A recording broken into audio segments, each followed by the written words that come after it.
बात करेंगे 23 के महासंग्राम की।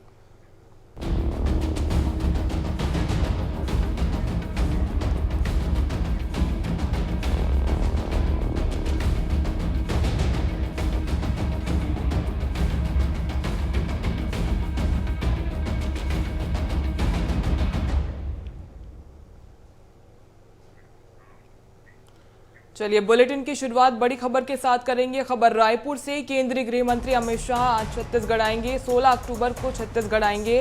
राजनांदगांव से प्रत्याशी डॉक्टर रमन सिंह नामांकन भरेंगे। राजनांदगांव के सभा और रोड शो में शामिल होने वाले हैं। तो राजनांदगांव से प्रत्याशी डॉक्टर रमन सिंह नामांकन भरने जा रहे हैं। इसके साथ ही आपको बता दें कि अमित शाह पहुंचने वाले हैं, रोड शो में शामिल होंगे। राजनांदगांव के सभा और रोड शो में शामिल होने वाले हैं। केंद्रीय गृह मंत्री अमित शाह एक बार फिर से छत्तीसगढ़ के दौरे पर आएंगे और महत्वपूर्ण जानकारी ये कि पूर्व मुख्यमंत्री रमन सिंह राजनांदगांव से नामांकन पत्र भरेंगे। 16 अक्टूबर को आपको बता दें कि अमित शाह छत्तीसगढ़ के दौरे पर रहने वाले हैं। राजनांदगांव से प्रत्याशी डॉक्टर रमन सिंह अपना नामांकन भरने जा रहे हैं और सभा यहां पर रखी गई है, रोड शो रखा गया है। इसमें गृह मंत्री अमित शाह शामिल होंगे। ज्यादा जानकारी लेंगे सहयोगी खोमन साहू फोन लाइन पर हमारे साथ जुड़ चुके हैं। खोमन, केंद्रीय गृह मंत्री अमित शाह एक बार फिर से छत्तीसगढ़ के दौरे पर रहेंगे, आगे क्या कुछ कार्यक्रम उनका? देखिए मुस्कान, केंद्रीय गृह मंत्री अमित शाह छत्तीसगढ़ दौरे पर एक बार फिर से आने वाले हैं। राजनांदगांव में नामांकन रैली के दौरान वो शामिल होंगे। इसके अलावा जो आम सभा होने वाली है, एक बड़ी आम सभा को भी वो संबोधित करने वाले हैं। डोंगरगांव, डोंगरगढ़ और कुच्ची विधानसभा के प्रत्याशी भी अपना नामांकन भरेंगे। उस दौरान भी वो केंद्रीय गृह मंत्री अमित शाह मौजूद रहने वाले हैं। आने वाले दिनों में जिस तरीके से लगातार केंद्रीय मंत्री का दौरा हो रहा है मुस्कान, आने वाले दिनों में भी और भी बहुत सारे ऐसे केंद्रीय मंत्री जो छत्तीसगढ़ दौरे पर आएंगे। कहीं न कहीं जब 16 तारीख को अमित शाह छत्तीसगढ़ के दौरे पर आएंगे, खासकर राजनांदगांव जिले के दौरे पर जाएंगे, वहां शक्ति प्रदर्शन करते हुए कहीं ना कहीं नजर आने वाले हैं, क्योंकि वहां अभी तक कांग्रेस से प्रत्याशी घोषित नहीं किया और भारतीय जनता पार्टी ने पहले ही प्रत्याशी घोषित कर दिया और अलग अलग तरीके से नामांकन भरने की प्रक्रिया आज से शुरू हो जाएगी। तो ऐसे में जब नामांकन के दौरान रोड शो भी वो करने वाले हैं, इस मौके पर बड़ी संख्या में जो आसपास की विधानसभा है वहां के लोग जुटने वाले हैं। तो कुल मिलाकर समझा जा सकता है चुनाव नजदीक है, रोड शो और अन्य तरह की जो सभा है वो देखने को मिलेगी। जी बिल्कुल खोमन, तो चुनावों के ऐलान के बाद से लगातार राजनीतिक पार्टियां अपने चुनावी प्रचार अभियान में जुट गई है और इसी कड़ी में केंद्रीय गृह मंत्री अमित शाह छत्तीसगढ़ के दौरे पर आने वाले हैं। खोमन, तमाम जानकारी के लिए बहुत शुक्रिया आपका।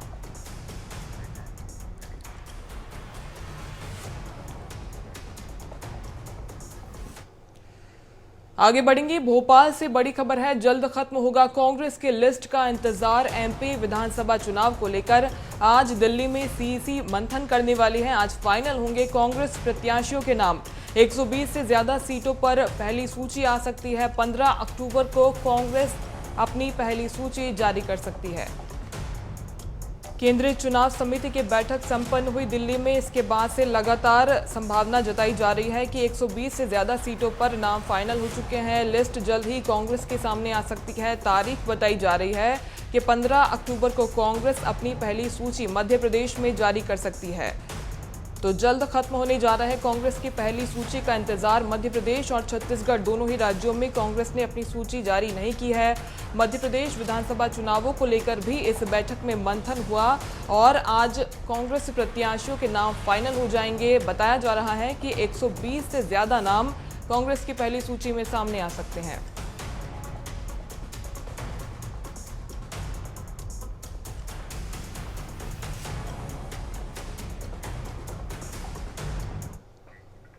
और बड़ी खबर भोपाल से आपको बता दें, चुनाव में उतरेंगे मोदी शाह। मध्य प्रदेश में केंद्रीय नेताओं के होंगे ताबड़तोड़ दौरे। रोड शो को लेकर तैयार हो गई है रणनीति। कल हुई बीजेपी की बैठक में रणनीति पर मंथन हुआ है।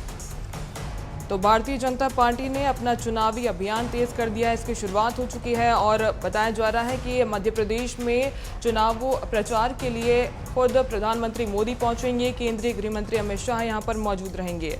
कल बीजेपी की बैठक हुई और इस बैठक में चुनाव प्रचार के लिए रणनीति बनाई गई है। चर्चा यहां पर हुई है और चुनावों में अब मोदी शाह उतरने जा रहे हैं। तो मध्य प्रदेश में केंद्रीय नेताओं के ताबड़तोड़ दौरे होने जा रहे हैं, रैलियां करेंगे। इसके साथ ही भारतीय जनता पार्टी के उम्मीदवारों की जीत का दावा यहां पर करने वाले हैं।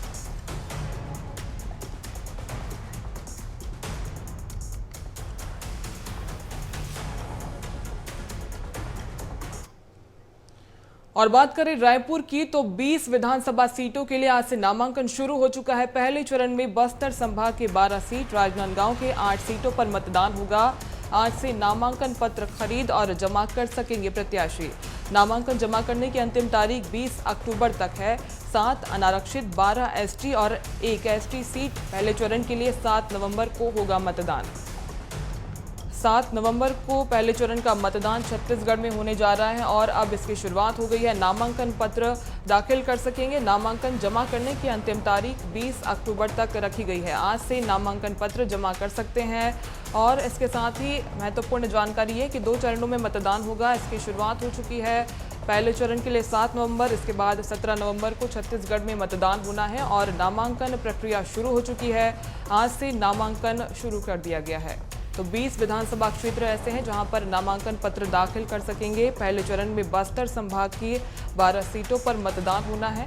राजनांदगांव की 8 सीटों पर मतदान होगा और इसको देखते हुए नामांकन प्रक्रिया शुरू कर दी गई है। पूर्व मुख्यमंत्री रमन सिंह भी नामांकन पत्र दाखिल करने वाले हैं और प्रक्रिया आज से शुरू कर दी गई है। 20 अक्टूबर तक अंतिम तारीख इसकी होगी।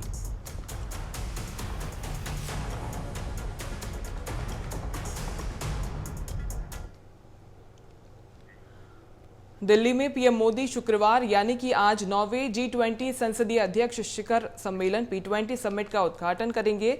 इसकी थीम एक पृथ्वी, एक परिवार, एक भविष्य के लिए संसद रखी गई है। इसमें 25 देशों के प्रिसाइडिंग ऑफिसर और G20 सदस्य देशों के 10 डिप्टी स्पीकर शामिल होंगे। इसका आयोजन दिल्ली के द्वारका स्थित India international convention and expo centre Yashobhoomi में होगा। 13 से 14 अक्टूबर को आयोजित होने वाले P20 समिट में 4 सत्र होंगे। इस समिट के दौरान भारत अपने लोकतांत्रिक इतिहास को दुनिया के सामने रखने वाला है। इसके जरिए दुनिया को समानता, भाईचारा और एकजुटता का संदेश देने की कोशिश की जाएगी। इस समिट के सभी कार्यक्रम उपराष्ट्रपति जगदीप धनखड़ और लोकसभा स्पीकर ओम बिरला के नेतृत्व में किए जाएंगे। कनाडा की स्पीकर रेमोंडो गेग्ने P20 समिट में शामिल नहीं होंगी। हालांकि पहले उनके शामिल होने की बात कही गई थी, लेकिन कनाडा भारत विवाद के बीच उन्होंने दिल्ली नहीं आने का फैसला किया। इससे पहले लोकसभा अध्यक्ष ओम बिरला ने कहा था कि वो कनाडा की सीनेट के स्पीकर के साथ अपनी अनौपचारिक बातचीत में कई मुद्दे उठाएंगे।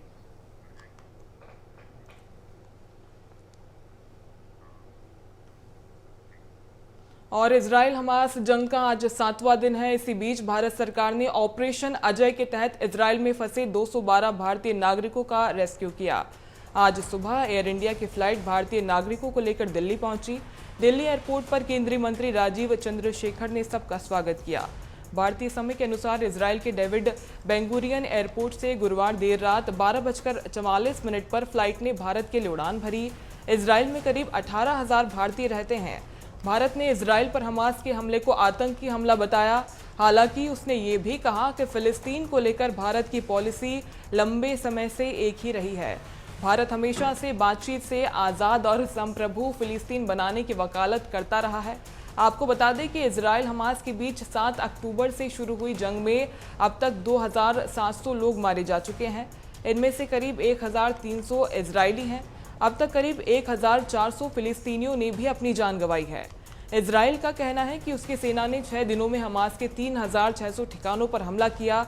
गाजा पर 6,000 बम दागे गए हैं। इजराइल ने लोगों को गाजा पट्टी खाली करने को कहा है। सेना ने आसमान से पर्चे गिराए, इन पर लिखा है हमास के हमलों की वजह से इजरायली सेना जवाब दे रही है।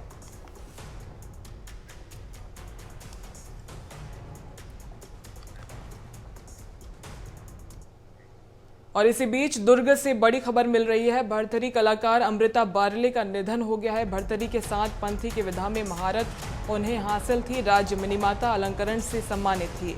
लंबे समय से वे बीमार चल रही थी। आज सुबह उनका अंतिम संस्कार होना है।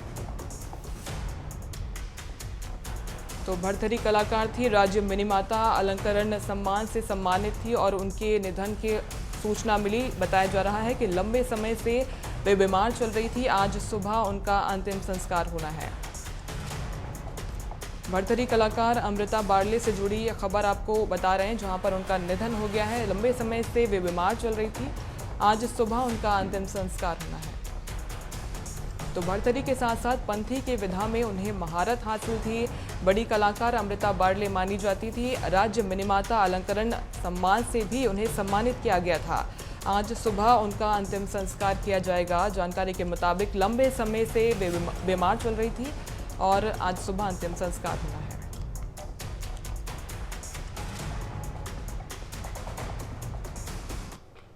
मंदसौर से बड़ी खबर, जहां पर भीषण सड़क हादसा हुआ है। ट्रक और पुलिस वाहन में जोरदार भिड़ंत हुई है। इस हादसे में पुलिस वाहन चालक की मौत हो गई है। शामगढ़ थाना टीआई गंभीर रूप से घायल हो गए हैं। रात्रि गश्त के दौरान यह हादसा होना बताया जा रहा है। इस हादसे में पुलिस वाहन के परखच्चे उड़ गए। शामगढ़ थाना क्षेत्र का यह पूरा मामला, जहां पर भीषण सड़क हादसा हुआ। पुलिस वाहन इसकी चपेट में आया। पुलिस वाहन क्षतिग्रस्त हुआ है। इस हादसे में टीआई भी घायल बताए जा रहे हैं। तो रात्रि गश्त पर थे पुलिस जवान और इसी दौरान हादसे का शिकार हो गए। टीआई इस हादसे में घायल बताए जा रहे हैं। तो भीषण सड़क हादसा यहां पर हुआ। पुलिस वाहन के इस हादसे में परखच्चे उड़ गए। शामगढ़ थाना क्षेत्र का ये पूरा मामला, टीआई इस हादसे में घायल बताए जा रहे हैं। तो मंदसौर से बड़ी खबर, जहां पर एक भीषण सड़क हादसा हुआ। पुलिस वाहन इस हादसे की चपेट में आया। ट्रक और पुलिस वाहन में जोरदार भिड़ंत हुई। एक टीआई हादसे में घायल बताए जा रहे हैं।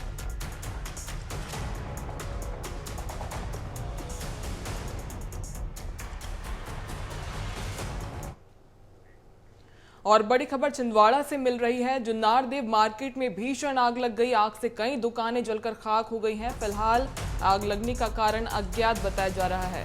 दमकल की टीम मौके पर पहुंची है। आग पर काबू पाने की कोशिशें लगातार जारी है। छिंदवाड़ा से खबर, जहां पर भीषण आग लग गई और लगातार रेस्क्यू यहां पर जारी है। आग बुझाने की कोशिशें जारी हैं। फिलहाल आग लगने का कारण अज्ञात बताया जा रहा है। दमकल की टीम मौके पर पहुंची है। आग को बुझाने की कोशिश यहां पर की जा रही है। तो छिंदवाड़ा के जुन्नार देव मार्केट में भीषण आग लग गई। इसके बाद फायर ब्रिगेड की टीम को सूचना दी गई है। टीम वहां पर मौजूद है। कोशिशें लगातार जारी है। आग की जद में कई दुकानें आई, कई दुकानें जलकर खाक हो गई है। लेकिन आग किस वजह से लगी, फिलहाल कारण अज्ञात है। लेकिन दमकल की टीम मौके पर मौजूद है। कोशिश लगातार जारी है। चलिए इस खबर पर ज्यादा जानकारी लेंगे। सहयोगी राकेश प्रजापति फोन लाइन पर हमारे साथ मौजूद है। राकेश, आपसे जानना चाहेंगे क्या कुछ वजह रही आग लगने की? जो पेपर मार्केट होता है, ये घनी मार्केट होता है, जिसमें शॉर्ट सर्किट का कारण बताया जा रहा है कि शॉर्ट सर्किट के कारण आग लग गई है, जिससे कम से कम 8 से 10 दुकानें ऐसी है जो मनिहारी की थी, जो कंटिन्यू जल गई है, पूरी खाक हो गई है। अब दमकल की गाड़ी कुछ लेट पहुंचने के कारण उस पर आग पे काबू बहुत देरी से हुई, जिसके कारण मनिहारी का सामान जल चुका है। राकेश, हम जो तस्वीरें देख पा रहे हैं, कई दुकानें इसकी जद में दिखाई दे रही हैं। क्या आकलन किया गया है, कितने नुकसान की सूचना? जी राकेश, क्या व्यापारियों से बातचीत हो पाई है, कितना नुकसान उनका हुआ है? क्योंकि आग जो हम देख पा रहे हैं काफी भीषण दिखाई दे रही है। जैसे कि व्यापारियों से जानकारी मिली है कि उनको लाखों का नुकसान हुआ। जो नवरात्रि के लिए स्पेशल खरवालन या दीपावली के लिए सामान लाकर रखे थे, वो भी खाक हो चुका है। और जो छोटी दुकानें थी, उनका पूरा सामान जल गया है। चलिए, बिल्कुल, तमाम जानकारी के लिए बहुत शुक्रिया आपका राकेश। तो ये भीषण आग एक मार्केट में लगी, छिंदवाड़ा के जुन्नार देव मार्केट से तस्वीरें, जहां पर बड़ी संख्या में लोग मौजूद हैं और आग यहां पर लगातार अभी लगी हुई है। आग को बुझाने की कोशिशें दमकल की टीम के द्वारा की जा रही है।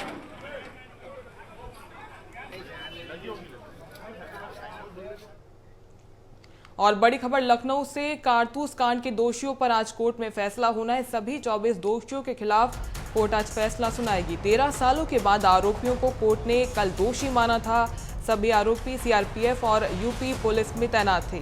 एटीएस ने 24 अप्रैल 2010 को एफआईआर इस मामले में दर्ज करवाई थी और 13 सालों के बाद आरोपियों को कोर्ट ने कल दोषी माना था। एटीएस ने 24 अप्रैल 2010 को एफआईआर दर्ज करवाई थी। इस मामले में फैसला आना है। सीआरपीएफ और एटीएस के जवान इस मामले में शामिल हैं। एटीएस ने 24 अप्रैल 2010 को एफआईआर इस पूरे मामले में दर्ज करवाई थी। कारतूस कांड के दोषियों पर आज कोर्ट में फैसला होना है। चलिए इस खबर पर ज्यादा जानकारी लेंगे। सहयोगी अभिषेक शर्मा लखनऊ से फोन लाइन पर हमारे साथ जुड़ चुके हैं। अभिषेक, आज फैसला आना है कोर्ट का, आपसे पूरा मामला समझेंगे क्या कुछ? देखिए 13 साल बाद ये 24 आरोपियों को कोर्ट ने कल दोषी माना है और इन आरोपियों के ऊपर आरोप है कि उन्होंने नक्सलियों को कारतूस के खोखे बेचे थे व अन्य जो उत्तर प्रदेश पुलिस और सीआरपीएफ को मिलने वाले हथियारों के उपकरण है उनमें भी धांधलेबाजी देखने को मिली थी। सीआरपीएफ और यूपी पुलिस में सभी 25 आरोपी तैनात थे। 25वें आरोपी की बुजुर्ग अवस्था में मौत हो गई, यानी अब कुल 24 आरोपी बचे हैं जिस पर आज फैसला आना है। कोर्ट ने इन्हें दोषी माना है, फैसला कल सुरक्षित रखा है और आज फैसला आएगा।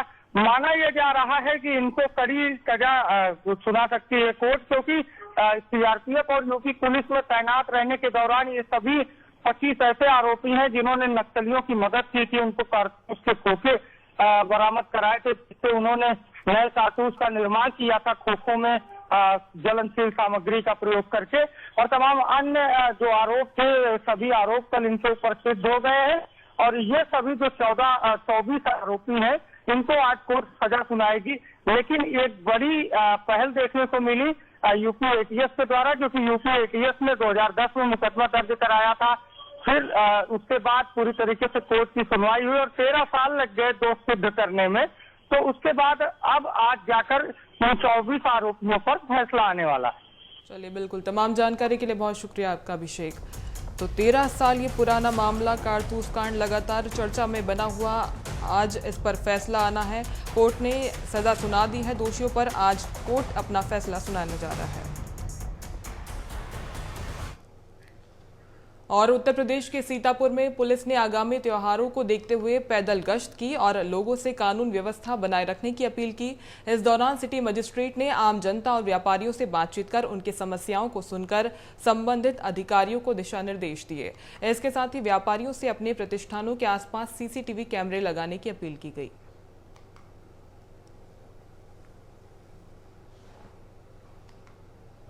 आज जिलाधिकारी महोदय के नेतृत्व में हम लोगों ने पुलिस बल के साथ में समस्त अधिकारियों के साथ विभिन्न विभाग के पूरे जो शहर का बाजार है उसका भ्रमण किया गया है। यहाँ पर जो लोग बिना नंबर प्लेट की गाड़ी या फिर टिपलिंग करते हुए पाए गए उनके विरुद्ध कार्रवाई की गई। एक शराब की दुकान को चेक किया गया, वहाँ कुछ लोग पीते हुए मिले तो उनके विरुद्ध कार्रवाई की जा रही है। साथ में सफाई की व्यवस्था और अन्य चीज़ों के बारे में भी देखा गया है। इस तरह के पैदल गश्त के कार्यक्रम हम लोग लगातार करते रह रहे हैं और आगे भी करते रहेंगे। सर लगातार देखा जा रहा है जो तेज हॉर्न और बुलेट में जो तेज जो है वाइब्रेशन जो लगे होते हैं, इसके लिए कहीं ना कहीं मरीजों को क्या इसके लिए एक अभियान चलाकर उनके विरुद्ध कार्रवाई की। और उत्तर प्रदेश के जौनपुर में हुई हत्या के मुख्य आरोपी को पुलिस ने गिरफ्तार कर लिया है। बता दें कि पुलिस की आरोपी के साथ मुठभेड़ हुई, इसके बाद आरोपी को गोली लगी, उससे घायल अवस्था में अस्पताल में भर्ती करवाया गया और जेल भेज दिया गया। बता दें कि आरोपी ने अपने 3 साथियों के साथ मिलकर युवक को गोली मार दी थी।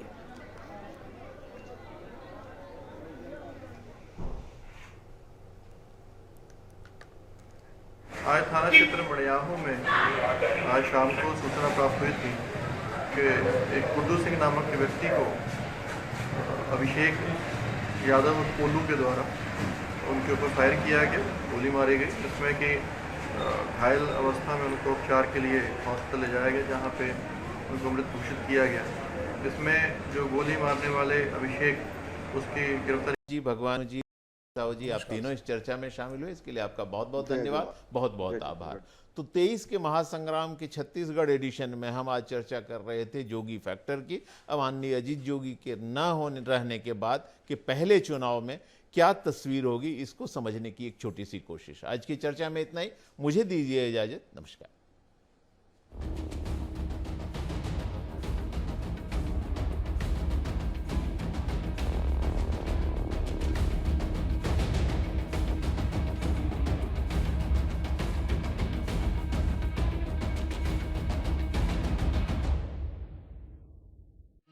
एशियन न्यूज के दर्शकों को ये जानना चाहिए कि कैसे आप इंस्पायर हुए आईपीएस ऑफिसर बनने के लिए। आपको जनता को समझना है, जनता के लिए काम करना है, उनके जीवन में जो चेंज है वो सामने से देखना है, तो उसके लिए सिविल सर्विस सबसे अच्छा अपॉर्चुनिटी है। सर, आपको आउटस्टैंडिंग काम के लिए राष्ट्रपति अवार्ड आपको मिला है, ये सम्मान को लेकर क्या अनुभव है जो शेयर करना चाहेंगे आप? काम करने के बाद यदि पुरस्कार मिलता है तो हमेशा अच्छा लगता है। बीजेपी ज्वाइन करने का इसके पीछे क्या सोचना था, मतलब आपका? एक सार्वजनिक जीवन में जो राजनीति का माध्यम होता है, जिसमें आपके काम करने का दायरा काफी बड़ा हो जाता है, तो मुझे राजनीति में प्रवेश करना चाहिए ऐसा लगा और मैंने इसलिए फिर राजनीति को चुना। काफी लोगों को आप इंस्पायर कर रहे हैं, लेकिन आपके इंस्पिरेशन के पीछे कौन लोग हैं? हमारे इंडिया के ही काफ़ी लोग हैं जिन्होंने साइंस के क्षेत्र में काफ़ी नाम कमाया है, तो ऐसे काफ़ी लोग हैं, एक का नाम लेना काफ़ी नहीं रहेगा।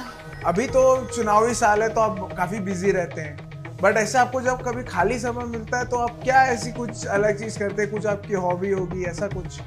लेकिन मुझे लगता है कि मैं ज़्यादा में किसी का हॉबी रहता है कि कोई गाता अच्छा है, कोई बजाता अच्छा है, कोई खेलता अच्छा है, लेकिन मुझे लगता है कि मैं सबसे 24 घंटा राजनीति अच्छा करता हूँ। मुझे हॉबी भी राजनीति में। जैसे आपने जोगी जी से सीखा, जो आपने उनसे सीखी चीज़ें, तो अब वो आप किसको दे रहे हैं नेक्स्ट? सोच समझ के जब जोगी जी ने पार्टी का नाम रखा, जनता कांग्रेस छत्तीसगढ़ रखा, जोगी वाला नहीं रखा, पर लोग पता नहीं क्या है, जनता कांग्रेस कोई नहीं बोलता है, सब उसको जोगी कांग्रेस ही बोलते हैं। मीडिया में भी देखिए, अखबारों में भी देखिए, तो ठीक है, जोगी कांग्रेस अब चल गया है तो चल गया है, पर इसका मतलब ये नहीं कि इस पार्टी में हमेशा कोई जोगी का कब्जा रहेगा।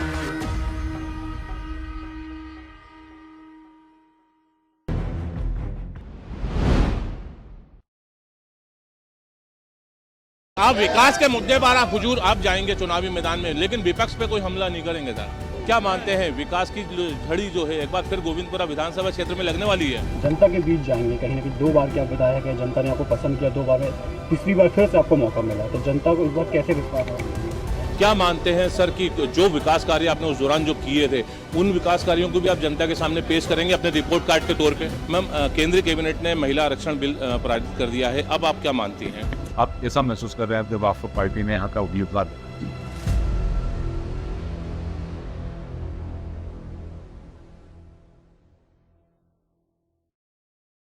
इधर 5 साल के अंदर कोई रास्ता वास्ता इतना खराब है, जाने का लायक नहीं है। इधर से 8 किलोमीटर रास्ता कम से कम 1500-1600 गड्ढा होगा। कमर दर्द, हाथ पैर दर्द, गाड़ी खराब। कांग्रेस सरकार आने के बाद इधर 5 पैसे का काम तो हुआ नहीं है। कोई विधायक, कोई साहब ऊपर से आके झाँक के भी नहीं देखा। हमारे यहाँ का पूरा व्यवस्था, कानून व्यवस्था और जितने भी व्यवस्था है सब खराब है, और कोई भी सरकारी काम करने जाओ तो बिना पैसे का तो कोई काम होता ही नहीं है। और ये कांग्रेस के सरकार आने के बाद से पूरा एकदम हाल बेहाल हो चुका है। बहुत सारे योजना चल रही थी जो कांग्रेस सरकार ने वर्तमान में बंद कर दिया है। पखानजोर में जो कॉलेज है, पखानजोर कॉलेज लगभग आज 30 साल पहले से चालू है, लेकिन कॉलेज में कोई आज तक कोई शिक्षक या कोई व्यवस्था नहीं है। कॉलेज में भरा हुआ है, सीट भरा हुआ है। इस साल तो ऐसा हुआ कि कॉलेज में 70 से 75% पाने वाले व्यक्ति भी, स्टूडेंट को भी चांस नहीं मिला। मतलब आप सोच सकते हैं कि इस क्षेत्र में कितने सारे मतलब शिक्षित बेरोजगार युवा है। मैं ये चाहूँगा कि यहाँ पे स्कूल भी खुले, स्कूल तो हैं पर फैकल्टीज़ हैं, कॉलेजेस खुलें और उनमें फैकल्टीज़ अच्छी दी जाएं, जिनकी जो बच्चों को अच्छे से बता पाएँ कि एक्चुअली में उनको आर्थिक चीज़ों को कैसे संभालना है, सुधारना है और उसका कैसे यूज़ करना है। ना विधायक कोई काम नहीं कर रहा है हमारा, ना कुछ नहीं कर रहा है। प्रधानमंत्री योजना सब लोग मिलना चाहिए गरीब आदमी मतलब, लेकिन वो बंद कर देगी है। योजना के लाभ नहीं मिल पाते। महिलाओं को, बहनों को, इनको किसी को भी तकलीफ ना हो। लेडीज़ लोग को खासकर बहुत तकलीफ होती है। पेट्रोल पंप के आसपास जितनी दुकानें हैं वहाँ पे बच्चियाँ काम करती हैं, तो वो सब आती हैं यहीं पेट्रोल पंप पे। खैर हम तो हमारे से जितना हो सकता है हम सुविधा देते हैं, पानी की है और इसकी उसकी, परंतु ये व्यवस्थाएं जो है प्रशासन की तरफ से भी होनी चाहिए। बाईपास की समस्या, बाईपास रोड होना बहुत आवश्यक है। हर हमेशा 2-2, 4-4 साल में रोडों का निर्माण होता है और व्यापारी उससे तोड़ फोड़ में आते हैं और उनके लाखों रुपए के नुकसान होता है।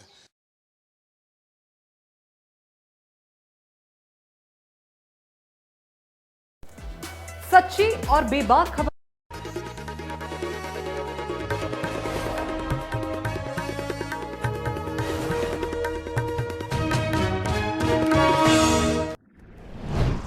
दिल्ली में सीईसी की बैठक में छत्तीसगढ़ कांग्रेस के प्रत्याशियों पर लगी अंतिम मुहर। बैठक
स्पॉन्सर्ड बाय बेफिक्र करो खरीदारी, बचत की गारंटी हमारी। शॉपिंग करें अनंतरा मार्ट से और पाएं हर रोज 7 से 80% तक की छूट। आज ही पधारें अनंतरा मार्ट, बोरिया खुर्द, भाटागांव, शैलेंद्र नगर, कटोरा तालाब, रायपुर।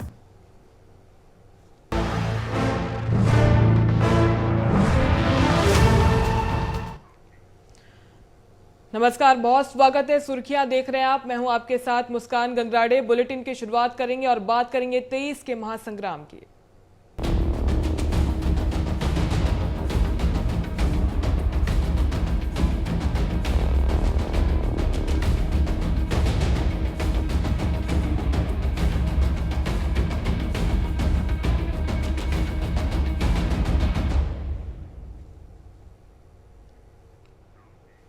चलिए बुलेटिन की शुरुआत करेंगे। बड़ी खबर दिल्ली से। कांग्रेस प्रदेश प्रभारी कुमारी सैलजा का बड़ा बयान सामने आया। कांग्रेस केंद्रीय चुनाव समिति की बैठक के बाद बोली, पहले चरण के विधानसभा सीटों पर प्रत्याशियों के नामों का ऐलान 1 से 2 दिन में होगा। बाकी सीटों पर थोड़ा समय लगेगा।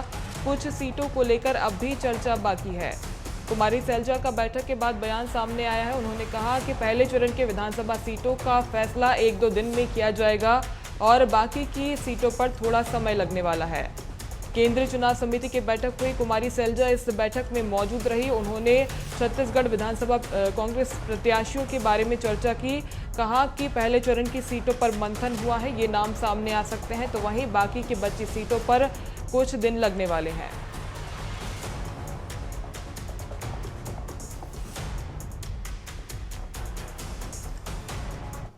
फर्स्ट फेज है उसका 1-2 दिन में हम फैसला करके निकाल देंगे। बायन हाँ तकरीबन आम सहमति से सब कुछ हो रहा है। कहीं किसी सीट पर कोई विवाद नहीं है, सब आपस में ठीक हो रहा है। 1-2 जगह जैसे है कि थोड़ा और इनपुट लेना है हमने, तो वो लेकर हम जल्दी ही 1-2 दिन में और क्लियर कर देंगे। नहीं, पहले चरण का तो हमने एकदम निकालना ही है ना, क्योंकि समय की बात है, तो उसमें 1-2 जगह और इनपुट लेकर हम 1-2 दिन में निकाल देंगे। दूसरों में भी बाय एंड लार्ज हमारा हो रहा है और जल्दी वो भी सारा हो जाएगा। और बड़ी खबर रायपुर से। केंद्रीय गृह मंत्री अमित शाह छत्तीसगढ़ आएंगे। 16 अक्टूबर को छत्तीसगढ़ के दौरे पर रहेंगे। राजनांदगांव से प्रत्याशी डॉक्टर रमन सिंह नामांकन भरेंगे। राजनांदगांव के सभा और रोड शो में अमित शाह शामिल होने वाले हैं। 16 अक्टूबर को छत्तीसगढ़ के दौरे पर केंद्रीय गृह मंत्री अमित शाह रहने वाले हैं। इसके साथ ही महत्वपूर्ण जानकारी ये, राजनांदगांव पहुंचेंगे। रमन सिंह नामांकन यहां से भरने वाले हैं। रोड शो होना है, सभा होनी है, शिरकत यहां पर अमित शाह करने वाले हैं।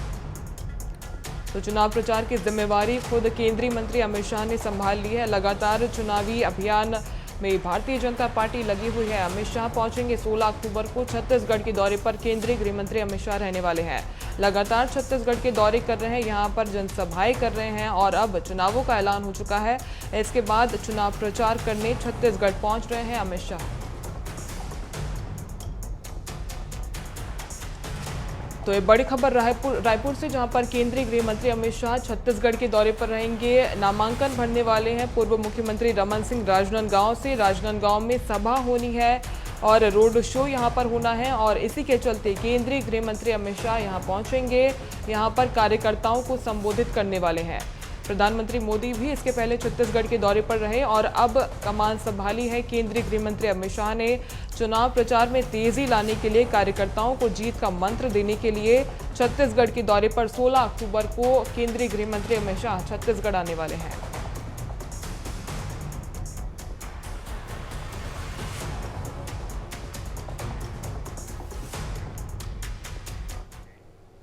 और बड़ी खबर रायपुर से, भाजपा प्रदेश अध्यक्ष अरुण साव का ट्वीट सामने आया। ट्वीट कर कांग्रेस पर जमकर निशाना उन्होंने साधा। लिखा, आज से पहले चरण की नामांकन प्रक्रिया शुरू हो रही है। पोगो कैंडी क्रश वालों को अब तक खिलाड़ी नहीं मिल पाए। चुनावी मैदान के लिए खिलाड़ी नहीं मिल पाए, तैयार हो जाओ भाई, डरो मत। अरुण साव ने ट्वीट कर अपना बयान दिया है। उन्होंने जमकर निशाना साधा है। इसके साथ ही उन्होंने कहा कि नामांकन प्रक्रिया आज से शुरू हो रही है। पोगो कैंडी क्रश वालों अब खिलाड़ी नहीं मिल पाए हैं, तैयार हो जाओ भाई, डरो मत। कैंडी क्रश की एंट्री छत्तीसगढ़ की सियासत में हो गई है। इसको लेकर लगातार बयानबाजी का दौर यहां पर जारी है और इसी क्रम में अरुण साव का बयान सामने आया है। उनका कहना है, उनका ट्वीट आपको बता रहे हैं, आज से पहले चरण के चुनाव की नामांकन प्रक्रिया आरंभ हो रही है। इधर पोगो कैंडी क्रश वालों को अब तक खिलाड़ी नहीं मिल पाए। चुनावी मैदान के लिए तैयार हो जाओ भाई, डरो मत।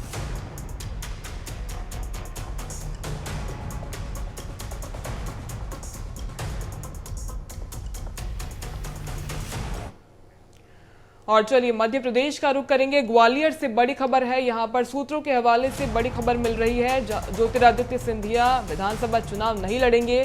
कोर कमेटी की बैठक में उन्होंने चुनाव लड़ने से इनकार कर दिया है। विधानसभा चुनाव प्रचार में ज्यादा समय देंगे सिंधिया। बीजेपी कोर ग्रुप की बैठक में सिंधिया ने अपनी बात रखी और कार्यकर्ताओं को मौका देने की बात उन्होंने बैठक में कही है। ये बड़ी खबर ग्वालियर से, जहां पर कोर कमेटी की बैठक हुई और इसके बाद ज्योतिरादित्य सिंधिया ने इस बैठक में अपनी बात रखी है। उन्होंने मध्य प्रदेश विधानसभा चुनाव लड़ने से इनकार किया है। सिंधिया का कहना है कि वे कार्यकर्ताओं को ज्यादा मौका देना चाहते हैं और इसी वजह से वे चुनाव नहीं लड़ना चाहते। चुनाव प्रचार में अपना ज्यादा समय वे देना चाहते हैं।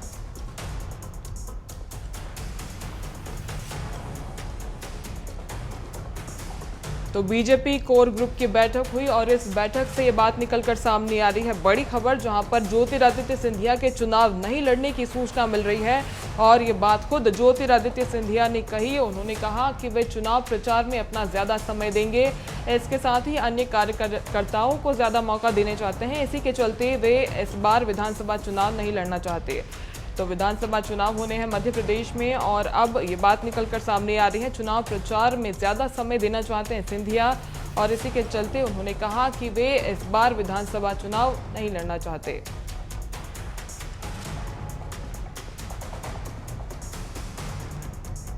तो भारतीय जनता पार्टी की महत्वपूर्ण बैठक हुई। इस बैठक पे ये बड़ी बात निकलकर सामने आई, जहां पर सिंधिया ने चुनाव लड़ने से इनकार किया है। और बड़ी खबर भोपाल से, जल्द खत्म होगा कांग्रेस के लिस्ट का इंतजार। एमपी विधानसभा चुनाव को लेकर आज दिल्ली में सीईसी मंथन करेगी। आज फाइनल होंगे कांग्रेस प्रत्याशियों के नाम। 120 से ज्यादा सीटों पर पहली सूची आ सकती है और 15 अक्टूबर को कांग्रेस पहली सूची जारी कर सकती है। तो कांग्रेस ने अभी तक सूची जारी नहीं की है। बताया जा रहा है कि आज कांग्रेस प्रत्याशियों के नाम फाइनल हो जाएंगे। 120 से ज्यादा सीटों पर पहली सूची कांग्रेस जारी कर सकती है। तो 120 ऐसे नाम होंगे जो 15 अक्टूबर को सामने आ सकते हैं। कांग्रेस ने अभी तक एक भी सूची जारी नहीं की है और जानकारी ये कि 15 अक्टूबर को कांग्रेस अपनी पहली सूची जारी कर सकती है। 120 विधानसभा सीटें ऐसी हैं जिन पर प्रत्याशियों के नाम सामने आ सकते हैं। तो कांग्रेस में लगातार मंथन का दौर जारी है, लगातार बैठकें कर रही है कांग्रेस और इसी कड़ी में महत्वपूर्ण बैठक होनी है। इस बैठक के बाद 120 से ज्यादा नाम सामने आ सकते हैं।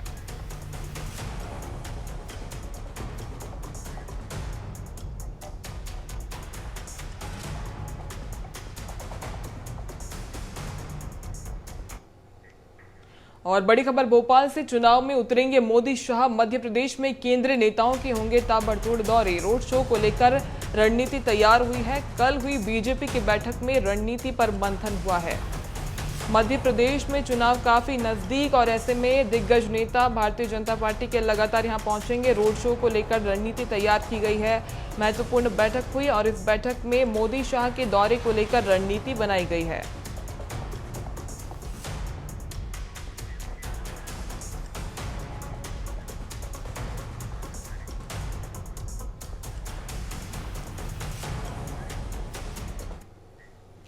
और अब आपको सीधे ले चलते हैं उत्तर प्रदेश, जहां पर मुख्यमंत्री योगी आदित्यनाथ प्रधानाचार्यों को नियुक्ति पत्र का वितरण कर रहे हैं।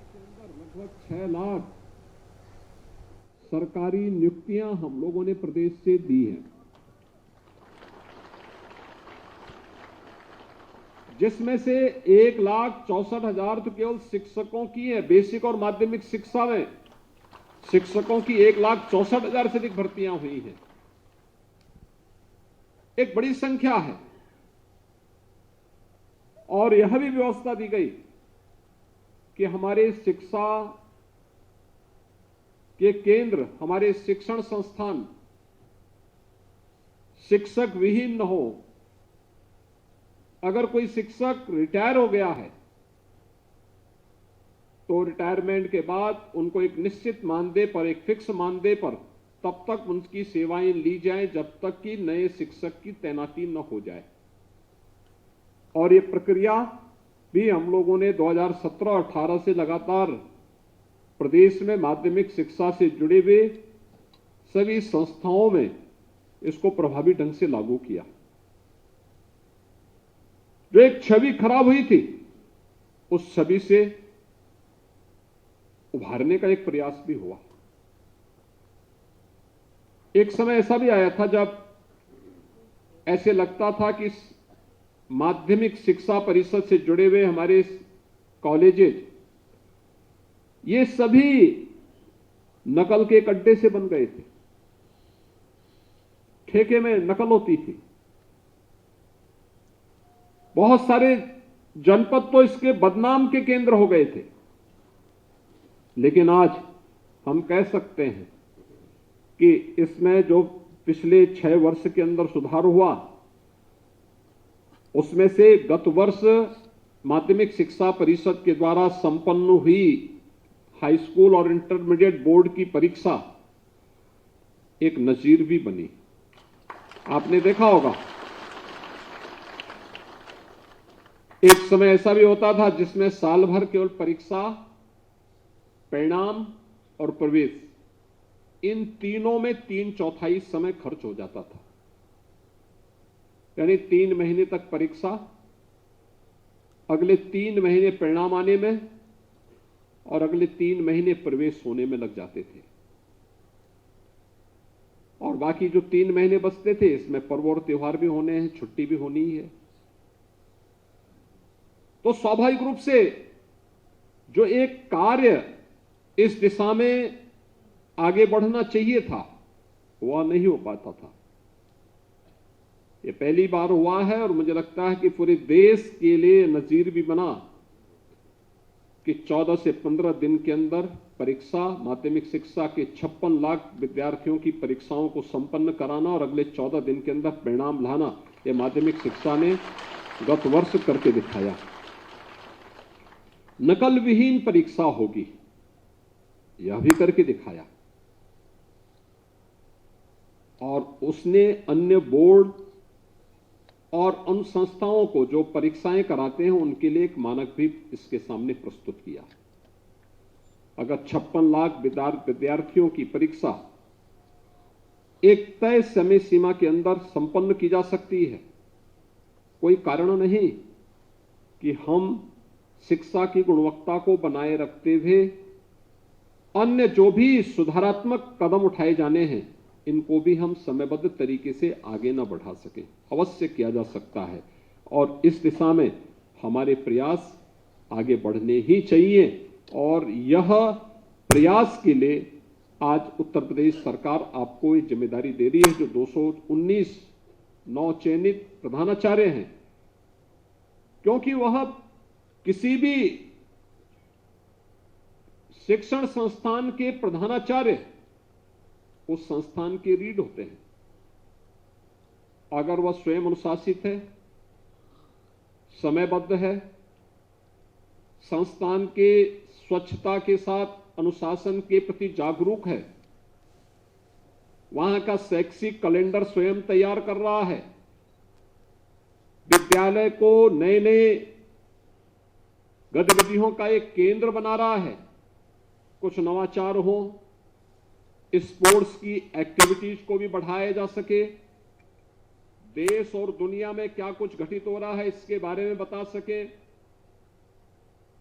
पुरातन छात्रों का एक वहां पर समय समय पर सम्मेलन और आयोजन की भी कार्रवाई बढ़ती रहे, विद्यालय में अपनी लाइब्रेरी हो, लाइब्रेरी डिजिटल हो, अच्छी लैब्स बने। अगर इन सभी गतिविधियों को अगर आप आगे बढ़ा करके अपने प्रांगण को भी स्वच्छ और सुंदर बनाए रखने के साथ साथ वहां के वातावरण को आध्यात्मिक बनाने का प्रयास करेंगे, तो आपके द्वारा किए जाने वाले प्रयास का बहुत सार्थक परिणाम आएगा। लखनऊ से सीधी तस्वीरें आप तक पहुंचा रहे थे, जहां पर मुख्यमंत्री योगी आदित्यनाथ संबोधित कर रहे थे। उन्होंने प्रधानाचार्यों को नियुक्ति पत्रों का वितरण किया है। और फिलहाल रुकेंगे एक छोटे से ब्रेक के लिए, जल्द लौटेंगे।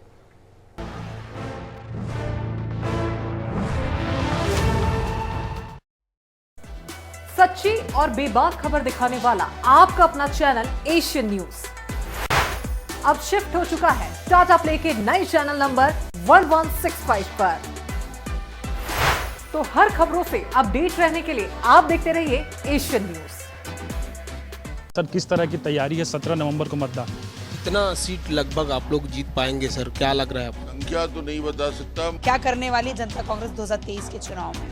लगातार कांग्रेस का ये भी कहना है कि पट्टा देकर कहीं न कहीं उन्होंने बढ़त बनाई है। आपको क्या लग रहा है कि ये बढ़त है कि किन किन मुद्दों को लेकर जनता के पास जाएंगे? अब कैसा लग रहा है और कैसे अब देखते हैं इस चुनाव को लेकर? कैसे देख रहे हैं परिवर्तन यात्रा लगातार आगे बढ़ते जा रही है? आप लोग कैसे देखते हैं नगर पंचायत कहीं ना कहीं पूरी तरह से नाकाम दिखाई दे रही है सीधा? आप लोग लगातार यात्रा के माध्यम से लोगों के बीच जा रहे हैं, कैसा रिस्पांस मिल पा रहा है? किस तरह से रिझाएंगे छत्तीसगढ़ियों को? क्योंकि देखो 5 साल में जिस तरह से भूपेश सरकार छत्तीसगढ़वाद जो फैलाया है, क्या लगता है उस पे बीजेपी अपना कंपन कर पाएगी? उसे एक वीडियो वायरल हो रहा है, आपने अपलोड किया है उसको सोशल मीडिया पे, ऐसे ही अपलोड करने पर आपका एक बार कार्रवाई भी हो चुकी है, क्या कहेंगे? चुनाव का ऐलान हो चुका है, 2 चरणों में चुनाव होना है, आप लोग की कैसी तैयारी? भैया, पश्चिमी विधानसभा में जिस तरीके से जनता का समर्थन मिल रहा है परिवर्तन यात्रा, आप क्या कहेंगे? आप दूरबीन लेकर विकास ढूंढ रहे हैं, आपके विधायक खुद विकास है। बात अगर आवास की किया जाए तो आवास पर एक अहम निर्णय लिया गया है। ये सवाल है जो CGPSC वाले मामले हैं, उसको लेकर क्या युवा मोर्चा घर घर तक जाएगा छत्तीसगढ़ में?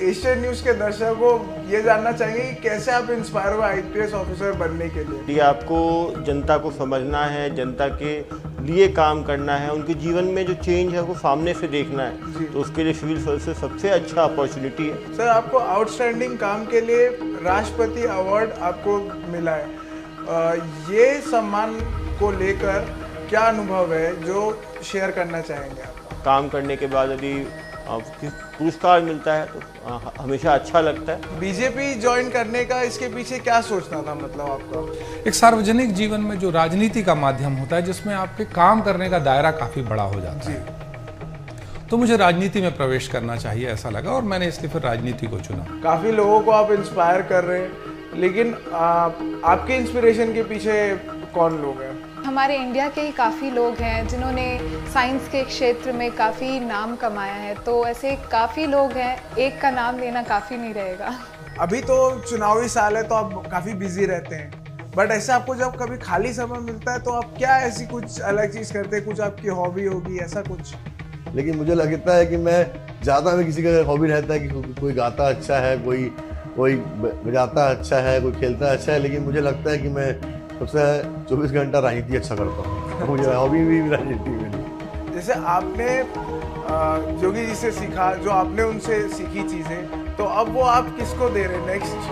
सोच समझ के जब जोगी जी ने पार्टी का नाम रखा, जनता कांग्रेस छत्तीसगढ़ रखा, जोगी वाला नहीं रखा, पर लोग पता नहीं क्या है, जनता कांग्रेस कोई नहीं बोलता है, सब उसको जोगी कांग्रेस ही बोलते हैं। मीडिया में भी देखिए, अखबारों में भी देखिए, तो ठीक है, जोगी कांग्रेस अब चल गया है तो चल गया है, पर इसका मतलब ये नहीं कि इस पार्टी में हमेशा कोई जोगी का कब्जा रहेगा।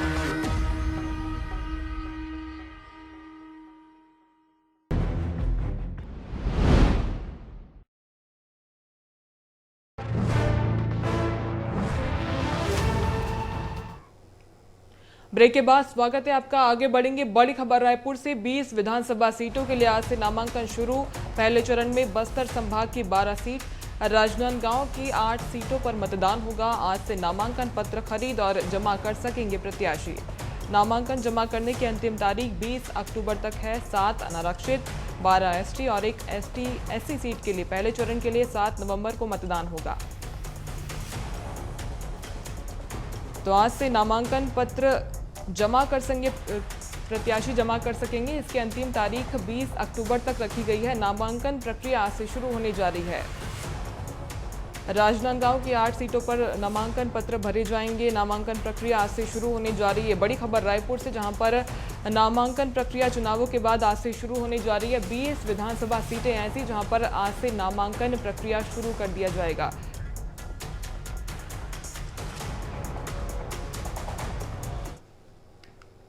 और बड़ी खबर रायपुर से, पूर्व मुख्यमंत्री डॉक्टर रमन सिंह का ट्वीट कर कांग्रेस पर निशाना साधा है। गंगा जल की राजनीति करने पर कहा, मां गंगा को अपमानित करने का आरोप लगाया। लिखा, दाऊ जी आपको और कांग्रेस को सनातन से इतनी नफरत क्यों है?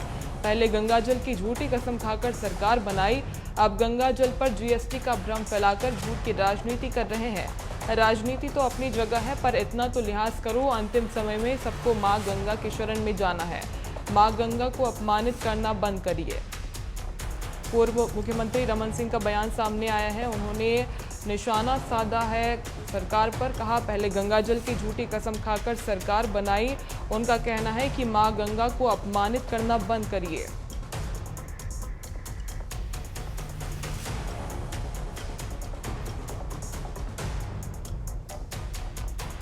तो पूर्व मुख्यमंत्री डॉक्टर रमन सिंह का बयान सामने आया है। उन्होंने ट्वीट के माध्यम से निशाना साधा है, कांग्रेस पर निशाना साधते हुए कहा कि मां गंगा को अपमानित करना बंद करिए। तो गंगा जल की कसम खाकर, इसके साथ ही उन्होंने ट्वीट किया है। ये ट्वीट के माध्यम से आपको बता रहे हैं पूर्व मुख्यमंत्री डॉक्टर रमन सिंह का बयान।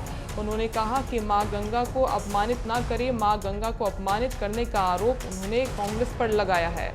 उन्होंने लिखा कि दाऊ जी आपको और कांग्रेस को सनातन से इतनी नफरत क्यों है?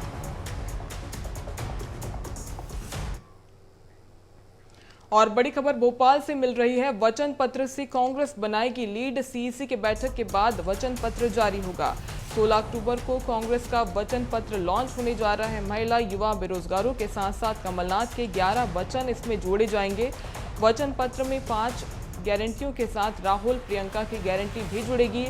जातीय जनगणना के साथ प्रियंका गांधी की 8 गारंटियों पर आधारित होगा ये वचन पत्र। 2018 की ही तरह किसान कर्ज माफी को भी इस वचन पत्र में जगह मिलने जा रही है। तो साल की शुरुआत से ही अपने वचन पत्र को लेकर तैयारी कर रही है कांग्रेस। वचन पत्र की लॉन्चिंग अब नज़दीक है। जातीय जनगणना के साथ ही इस वचन पत्र में कई मुद्दे होंगे। युवाओं को इसमें जगह दी जाएगी, महिलाओं को जगह दी जाएगी और इसी के साथ 2018 की तरह किसान कर्ज माफी को भी वचन पत्र में जगह मिलने जा रही है।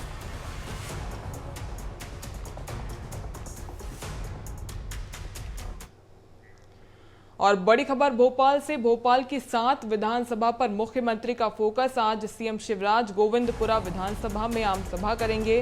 प्रत्याशी कृष्णा गौर के समर्थन में आम सभा होनी है। लगातार तीसरे दिन भोपाल में मुख्यमंत्री की आम सभा होने जा रही है। मुख्यमंत्री शिवराज सिंह चौहान आज गोविंदपुरा विधानसभा में आम सभा करेंगे। यहां की प्रत्याशी कृष्णा गौर के समर्थन में आम सभा मुख्यमंत्री शिवराज सिंह चौहान करने जा रहे हैं। लगातार ये तीसरा दिन है जहां पर मुख्यमंत्री की आम सभा होगी। मुख्यमंत्री शिवराज सिंह चौहान साल की शुरुआत से ही लगातार प्रदेश की अलग अलग विधानसभा क्षेत्रों में पहुंच रहे हैं, अलग अलग जिलों में पहुंच रहे हैं। इसी कड़ी में गोविंदपुरा विधानसभा पहुंचेंगे, यहां पर आम सभा को संबोधित करेंगे।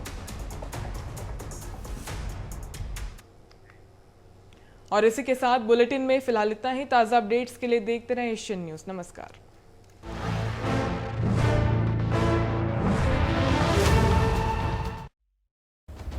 जुर्म कितना भी संगीन क्यों ना, गुनाहगार कितना भी शातिर क्यों ना, हर गुनाहगार अपने दामन पे छोड़ जाता है